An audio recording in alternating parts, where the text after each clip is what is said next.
Now I'm going to show you how to use Geogebra to plot the points with a given ordered pair.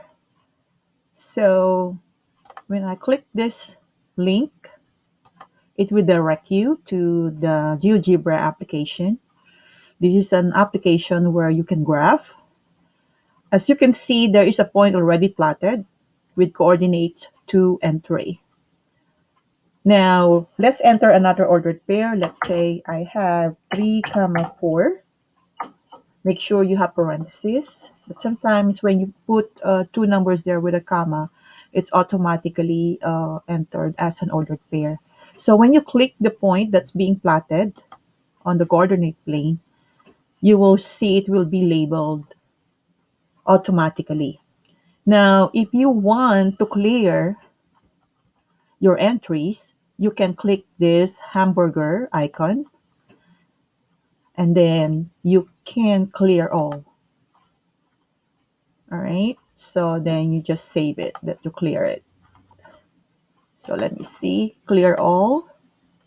All right. Now you see there's a lot of, the grid, it's detailed. So if you want to change it, like you don't want so much grid there, you can click show grid and then just click major grid lines. So you don't have so much tiny squares or tiny grid within a grid.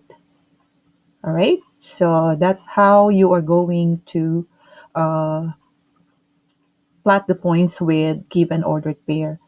And also, after you plot the point, you take a screenshot. So let's say I entered several points like 3 comma 5. Right, then enter.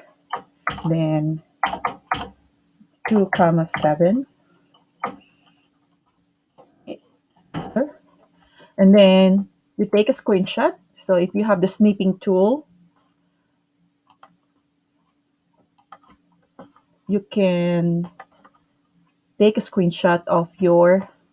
So because some of the tasks I indicated that you take a screenshot of your graph, and then after you take a screenshot, you go to your slides and paste it there. So you can paste your graph here. All right.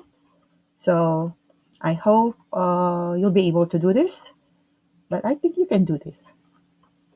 I believe in you guys. All right. If you have any question, let me know. Have a great day.